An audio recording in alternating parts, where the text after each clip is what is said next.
Hello everyone, myself Manasa Harvey. Today, let us learn about the 73rd Amendment Act of 1992, which is the most important act that established the democratic decentralization in India. This Amendment Act was passed during the P.V. Narasimha Rao government. So now, let us know about what are all the provisions added by this 73rd Amendment Act of 1992. Part 9, called Panchayats, Schedule 11, containing 29 elements, articles from 243 to 243O to the Constitution were added by this 73rd Amendment Act of 1992. So let us discuss these articles one by one to understand this amazing Amendment Act of democratic decentralization in an amazing way. So let's get started. Article 243. This Article 243 contains the definition of important terms used in this Amendment Act. First is district. District means a district in a state. Gram Sabha. Gram Sabha means a body consisting of persons registered in the electoral rolls relating to a village comprised within the area of panchayat at the village level. Next, intermediate level. Intermediate level means a level between the village and district levels specified by the governor of a state by a public notification. Next, the panchayat. Panchayat means an institution of a self-government constituted under Article 243B for the rural areas. Panchayat area, it means the territorial area of a panchayat. Next, the population. The population means the population as ascertained at the last preceding census of which relevant figures have been published. Village. Village means a village specified by the governor by public notification to be a village for the purpose of this part and includes the group of villages so specified. Article 243A is about Gram Sabha. This article specifies that a Gram Sabha may exercise such powers and perform such functions at the village level as the legislature of a state may by law provide. So another important thing that I have to mention is that this local self-government comes under the state list. We know that 7th schedule is about the list where the legislatures can make the law. So this local self-government comes under state list where the legislator of a state makes the laws for the function of local self-government. Okay.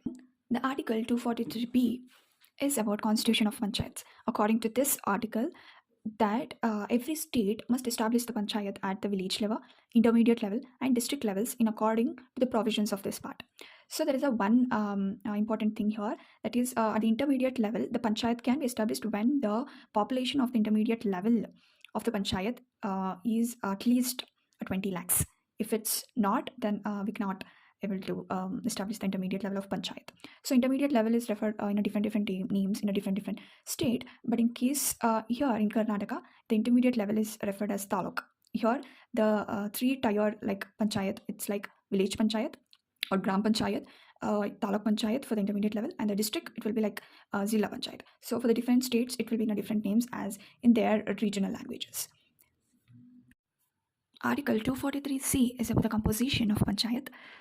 According to this article, legislature of state makes the provisions related to the composition of the panchayats. All the seats in a panchayat shall be filled by persons chosen by direct election from territorial constituencies in the panchayat area. For this purpose, each panchayat area shall be divided into territorial constituencies in such a manner that the ratio between the population of each constituency and the seats allotted will be the same throughout the panchayat area. This article also mentions that the panchayat must provide following representations like chairpersons of panchayat at village level, district level, intermediate level if present, and MLA, MNCs, MP. These members are included in all the level of panchayat except in the village panchayat. All these representations must be provided through the law by the state legislature. And another important provision is that chairpersons of a panchayat and other members of a panchayat, whether or not chosen by direct election, shall have the right to vote in the meetings of the panchayats. This article also mentions about the election of chairpersons, where chairpersons of a village panchayat shall be elected as mentioned by the state legislative law, but the persons of an intermediate or district level panchayat shall be elected amongst the members of elected individuals. Article 243D. This article is about the reservation of seats. Of course, we need a reservation of seats to represent the different sections of the society for the effective administration of the local self-government. So for this reason, the reservation of seats are mentioned in this article. So according to this article, there is a reservation of seats for the 3 section, that is scheduled caste, scheduled tribes, and for the women. So in the scheduled caste and scheduled tribes, reservation of seats is based on the proportion of the population in the panchayat area. And In the scheduled tribes and scheduled caste, there is also a reservation for women, which is not less than a one by third of total number of seats reserved for SC and STs. And also, in an inclusive way, there's also representation of women who are not a scheduled tribes and scheduled caste people, which is not less than one by third of total number of seats allotted to them. So we have to make sure that this one by third of seats which are reserved for women, this seats reservation also includes the seats reserved for women of SCs and STs. So such allotted seats for the women are by the rotation of different constituencies of panchayats. Even for the offices of chairperson, there's also a reservation for SCs and STs based on the proportion of population as the law made by the state legislature, and also for the women, not less than the one by third of a total number of seats reserved for them. Okay. Then we also have SC/STs reservation for the seats of chairpersons and also for the members. So this reservation will cease on the expiration of period specified in Article 334 of the Indian Constitution. And another important thing is the state legislature can also make provisions to the reservation of seats of the members or for the chairperson for the favor of any backward class citizens of that particular state. Article 243E. This mentions about the duration of panchayats and etc. information. According to this article, the term of panchayat is 5 years, and the election of panchayat should be held before the expiration of duration, that is 5 years, and before the expiration of a period of 6 months from the date of its dissolution.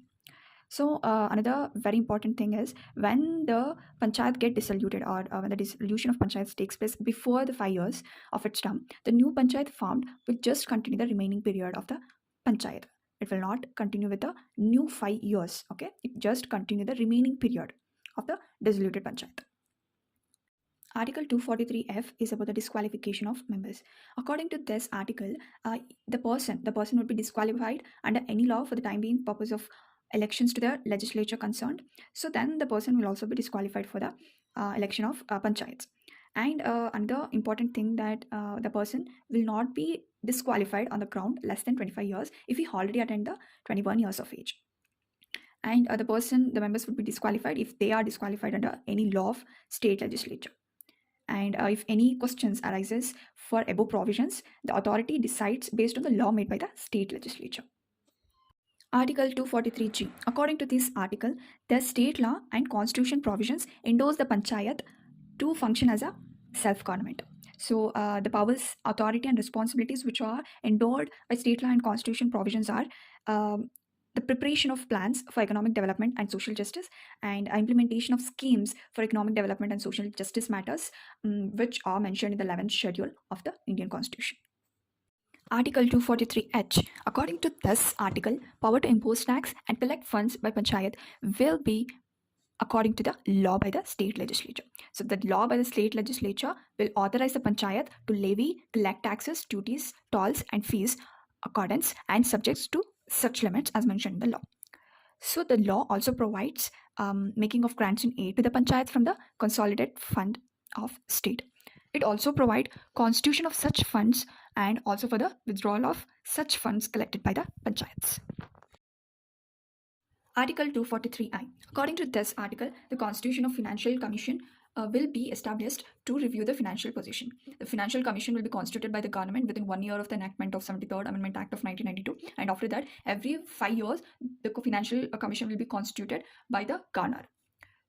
This Financial Commission will be constituted to review financial position of panchayat and also to recommend governor in the following ways, that is recommend the government in the determination of taxes, dues, tolls, fees, etc. and also to recommend the grants in aid from consolidated fund of the state and also to recommend the measures needed to improve the financial position of the panchayats. And the state legislature by law provides the composition of finance commission, qualification of appointment of members and the manner in which the members of finance commission are selected. The Financial Commission have powers and functions as determined by the state legislature by law.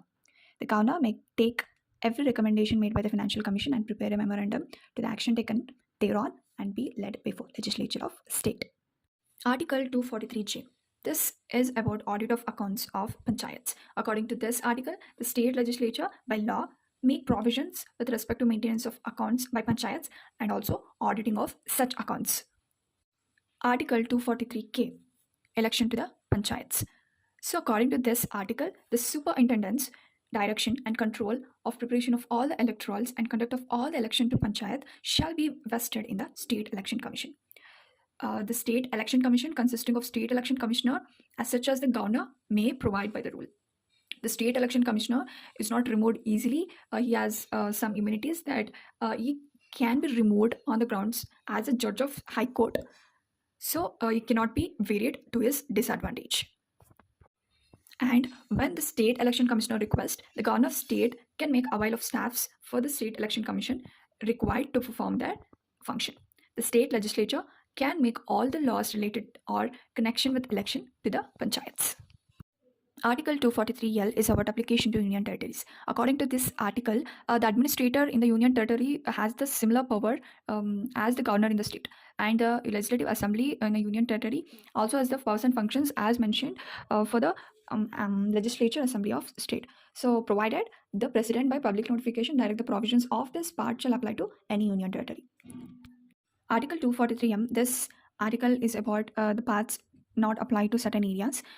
This article mentions about the areas which does not apply this amendment act. Okay, according to this article, this part will not apply to scheduled areas and tribal areas which are mentioned in the article 244 in clause 1 and clause 2 respectively, and this will not apply to states of Nagaland, Meghalaya and Mizoram. So this provision can also be extended by the states within the state area by the special majority, that is majority plus 2/3 of present and voting. And the parliament can also extend this for the further states and do some modification in such law, but this law which is done in this type is not considered as the Constitution Amendment Act under Article 368.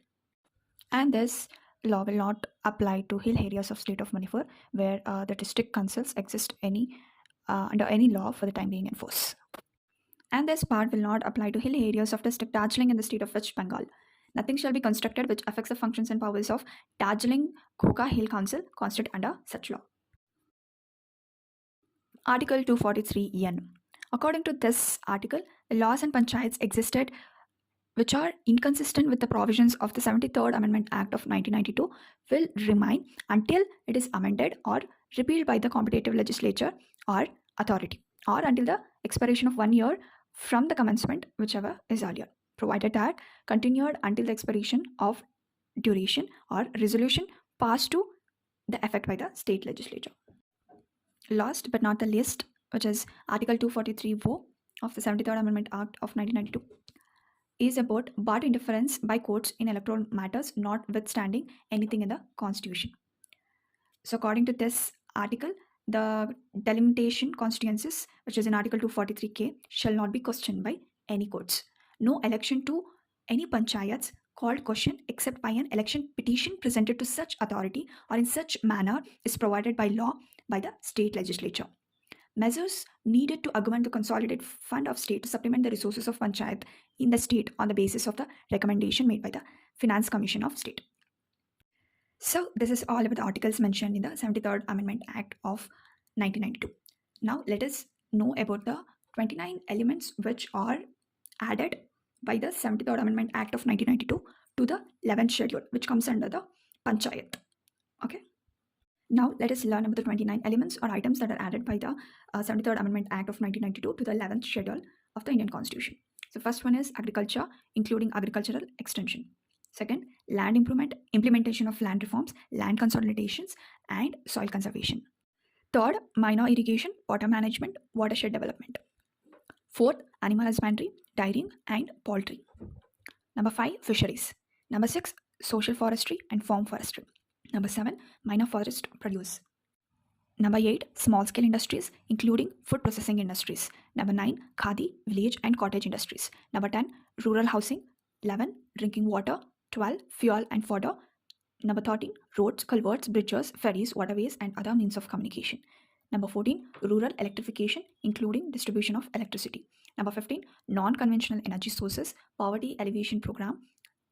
Number 16, that is number 16. 17, education, including primary and secondary schools. 18, technical training and vocational education. 19, adult and non-formal education. 20, libraries. 21, cultural activities. 22, markets and fairs. 23, health and sanitation, including hospitals, primary health centers, and dispensaries. 24, family welfare. 25, women and child development. 26, social welfare, including welfare of the handicapped and mentally retarded.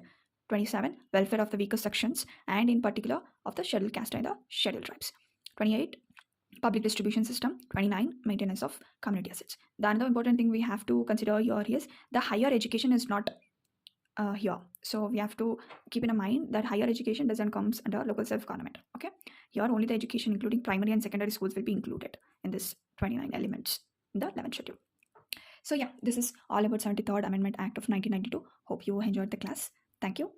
With gratitude, signing off, Manas RV.